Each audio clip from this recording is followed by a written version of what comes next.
তো ফরেজমাল পক্ষ থেকে সবাইকে জানাই আন্তরিক শুভেচ্ছা এবং স্বাগতম। তো আজকে দেখব যে এই সপ্তাহে গোল্ড মার্কেট কোন পর্যন্ত যেতে পারে এবং কোন পজিশনগুলোতে আমরা এন্ট্রি নিলে আমাদের প্রফিট আসবে এবং কোন পজিশনে আমরা এসএল ব্যবহার করলে আমাদের স্টপ লসের পরিমাণটা আমাদের কম আসবে। তো গত সপ্তাহে একটি উইকলি অ্যানালিসিস আমি আপনাদের সঙ্গে শেয়ার করেছি। তো সেই অ্যানালিসিসে আপনারা সম্ভবত দেখেছেন, যারা নিয়মিত এই চ্যানেলে ভিডিও দেখেন তারা সবাই হয়তো জানেন যে এখানে যে ভিডিওটি আছে এই সপ্তাহে কি হবে এটি আমি কিন্তু আলোচনা করেছিলাম গত সপ্তাহে। তো এই ভিডিও অনুযায়ী যারা ট্রেডিং করেছেন তারা সবাই প্রফিট করেছেন আমি মনে করি। তো আজকে দেখুন আমি গোল্ড মার্কেটে আসি। তো এটি ছিল হচ্ছে অ্যানালাইসিস, এবং এই গত সপ্তাহে যে অ্যানালাইসিসটি ছিল আমি বলেছিলাম যে এখানে কয়েকটা রেজিস্ট্যান্স আছে, এই রেজিস্ট্যান্সগুলো পার করার চেষ্টা করছে, ভাঙার চেষ্টা করছে গোল্ড মার্কেট। এখানে দেখুন কয়েকটা, প্রায় আপনার 5টা রেজিস্ট্যান্স, এতগুলো রেজিস্ট্যান্স সহজে কিন্তু থাকে না, বারবার কিন্তু মার্কেট নিচের দিকে চলে আসে। তো তারপরে আমি বলেছিলাম যে এই রেজিস্ট্যান্সটা যদি এইবার রেজিস্ট্যান্সের কাছে আসে তাহলে মার্কেট উপরের দিকে চলে যাবে। যারা ভিডিওটি দেখেছেন তারা হয়তো মার্কেটের সঙ্গে মিলিয়ে দেখতে পারেন, অথবা এখনো ওই ভিডিওটি দেখে থাকলে মার্কেটের সঙ্গে মিলিয়ে দেখতে পারেন। তো এটি ছিল মূলত হচ্ছে ব্রেকআউট, আর নিচের একটা ছিল এই একটা সাপোর্ট লেভেল ছিল, এটা হচ্ছে আপনার ব্রেকডাউন। তো এই ব্রেকআউট এবং ব্রেকডাউন এই দুইটাই আমি বলেছিলাম যে গত সপ্তাহেই মার্কেট এরকম মুভমেন্ট করবে। আর এখানে একটি লাইন টেনেছিলাম, আমি ডেইলি একটা অ্যানালাইসিস আপনাদের সাথে শেয়ার করেছিলাম, যেখানে এই যে এই পজিশন থেকে মার্কেট নিচে আসছে, কিন্তু মার্কেট নিচে আসতে পারেনি, এখান থেকে মার্কেট আবারও ব্যাক করেছে, আবার উপরে গিয়েছে, এবং উপরে যে লাইনটা এই লাইনটা কিন্তু আমি আগেরই টানা ছিল, ওই লাইন থেকে কিন্তু মার্কেট এর মধ্যে চলে আসছে। তো এখন বর্তমানে যেটা মার্কেট করবে সেটা এখান থেকে যদি এই লাইনটা যদি পার করে, যদি এটা ডেইলি অনুযায়ী এটা হতে পারে, তো ডেইলি না, আমরা অ্যানালাইসিস করছি উইকলি অনুযায়ী, উইকলি মার্কেটটা কি হবে সেটাই হচ্ছে মেইন ব্যাপার।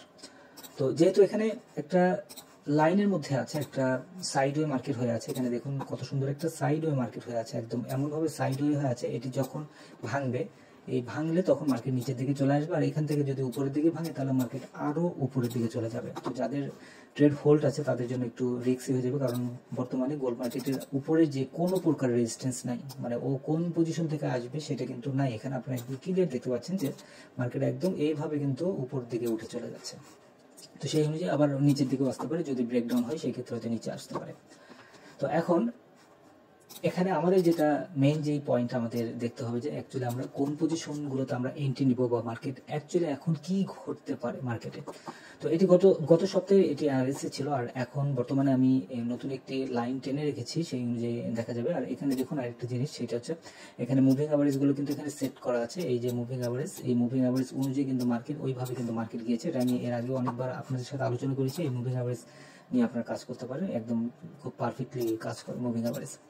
তো বর্তমানে যেহেতু গোল্ড মার্কেট একদম আপ ট্রেন্ড ধরেছে এবং ফোর্স নিয়ে মার্কেট আপে গিয়েছে, এই মার্কেট বর্তমানে ডাউনের দিকে আসার চান্সটা অনেক অনেক কম আছে। আর যদিও ডাউনের দিকে আসে, কতদূর পর্যন্ত মার্কেট ডাউনে আসতে পারে সেটা দেখুন। মার্কেট ওপেন হওয়ার সঙ্গে হয়তো মার্কেট এই পর্যন্ত মার্কেট ডাউনে আসতে পারে, 25-63 আসতে পারে, দেন মার্কেট উপরের দিকে উঠে যেতে পারে। আর এটা যদি পার করে তাহলে নিচে আসবে, এখানে 25-55 আসতে পারে, দেন মার্কেট আবার উপরে, এর মধ্যে হয়তো সাইড ওয়ে হতে পারে। আর এটা যদি পার করে সেই ক্ষেত্রে মার্কেট কিন্তু আরো নিচের দিকে চলে যাবে। তো এটা আমি একটু 15 মিনিট অনুযায়ী দিই, তাহলে আরো ক্লিয়ার আপনারা বুঝতে পারবেন। তো দেখুন এখন আরো ক্লিয়ার ভাবে বুঝতে পারতেছেন যে মার্কেট এখান থেকে নিচে আসবে, দেন উপরে যাবে, এবং এইটা যদি পার করে, এটা পার করলে আরো নিচের দিকে আসবে, এবং এটা যদি পার করে তাহলে মার্কেট আরো নিচের দিকে চলে আসবে। তবে 25-23 ঘরের দিকে মার্কেট আসার চান্সটা অনেক কম আছে বর্তমানে এই সপ্তাহের দিকে, যেহেতু মার্কেট একটা আপের দিকে একটা ফোর্স নিয়ে মার্কেট উপরে উঠেছে, অনেক প্রেসার দিয়ে মার্কেট উঠেছে, যার কারণে এই ফোর্সটা থামানো একটু কঠিন আছে। এই সপ্তাহটা পার হলে পরবর্তী যে সপ্তাহটা আছে সেই সপ্তাহে মার্কেট দেখা যাবে যে হয়তো নিচের দিকে হয়তো আসতে পারে। তো এখন বর্তমানে যেটা কাজ করবে মার্কেট সেটা আমি বলি, তো একটু মনোযোগ দিয়ে শুনেন তাহলে বুঝতে পারবেন। দেখুন এখানে এই যে এই জায়গা থেকে দেখুন কিভাবে মার্কেট উপরে আসছে, এখানে এসে কিন্তু একটা স্টপ হয়েছে মার্কেট। তো এখান থেকে যখন উপরে যখন আসছে মার্কেট, এবং এই জায়গাটাতে অনেকদিন ধরে কিন্তু এই বক্সের মধ্যে মার্কেট ছিল, এখানে দেখুন এই যে একটা বক্স দেখা যাচ্ছে, এই বক্সের মধ্যে মার্কেট ছিল। এখন এই বক্সটা ব্রেকআউট হয়ে মার্কেট এখন যেটা করেছে যে এখানে একটা বক্স তৈরি করছে, এখানে একটা বক্স তৈরি করছে। তো এই বক্সের মধ্যে বেশ কিছুদিন মার্কেট থাকবে, এবং এখান থেকে যদি ডাউনের দিকে আসেও খুব বেশি ডাউনে আসবে না, লাস্ট হয়তো এই পর্যন্ত মার্কেট আসতে পারে, দেন মার্কেট এখান থেকে আবারও আপ হয়ে যাবে। তবে গোল্ড মার্কেট সাধারণত আমি যেটা মনে করছি যে 2700-তে মার্কেট হিট করার চান্স আছে, আর 2700 যদি পার করে সেই ক্ষেত্রে 3000-এ মার্কেট হিট করতে পারে।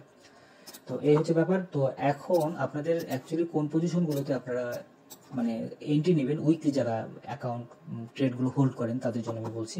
তো সেই পয়েন্টগুলো আমি ধরে দিই। তো কোন কোন পজিশনে আপনারা এন্ট্রি নেবেন, আপনাদের আমি অবশ্যই বাই এন্ট্রি নেওয়ার সাজেস্ট করবো, তবে টপ লেভেলে কখনোই বাই দিবেন না। বাই যদি দিতে হয় মার্কেট যখন ডাউনের দিকে আসবে তখন আপনারা বাই এন্ট্রিগুলো নেবেন।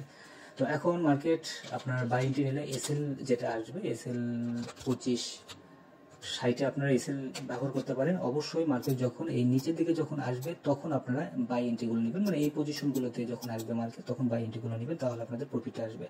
যদি একদম টপ লেভেলে বাই এন্ট্রি নেন তাহলে আপনার মার্কেট নিচে আসবে, আবারও হয়তো উপরের দিকে যাবে, তো সেই সেন্টিমেন্টাল আপনাদের হয়তো কন্ট্রোল নাও থাকতে পারে। সো একটু ধৈর্য ধরে যখন মার্কেট নিচে আসবে তখন আপনারা এন্ট্রিগুলো নেবেন।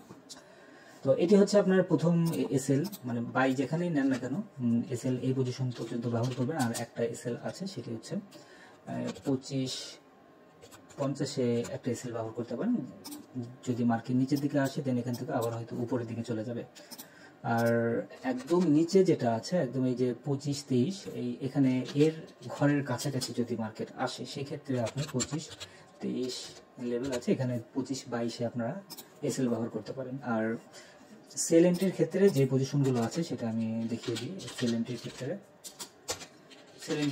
এসএল যেটা দেবেন, যদি মার্কেট বাই চান্স এখান থেকে 25-50-এর ঘরের নিচে যদি আসে এটার নিচে, দেন আপনারা সেল এন্ট্রি নিতে পারবেন। এই মোটামুটি 25-30 পর্যন্ত মার্কেট যদি আসে এই পর্যন্ত সেল এন্ট্রি নিতে পারেন। তো এখানে সেল এন্ট্রি নিলে এখানে আপনার 25-52-তে আপনার স্টপ লস আপনার ব্যবহার করতে পারেন। এইটাই শুধু একটাই স্টপ লস, এছাড়া আমি আর এখানে কোনো দেখছি না, কারণ সেল এন্ট্রি নেওয়া মানে বোকামি হবে সম্পূর্ণ। তারপরও টেলিগ্রাম চ্যানেলে জয়েন থাকবেন, টেলিগ্রামে অলওয়েজ আপডেটগুলো তো আপনাদের সঙ্গে শেয়ার করি এবং সিগন্যালগুলো আপনাদের সাথে শেয়ার করি। তো আশা করছি এই সপ্তাহে আমি যেটা অ্যানালিস্টটি আপনাদের সাথে শেয়ার করলাম এই অনুযায়ী মার্কেট মুভমেন্ট করবে। তো ধন্যবাদ সবাইকে ফরেক্স বাংলার সঙ্গে থাকার জন্য।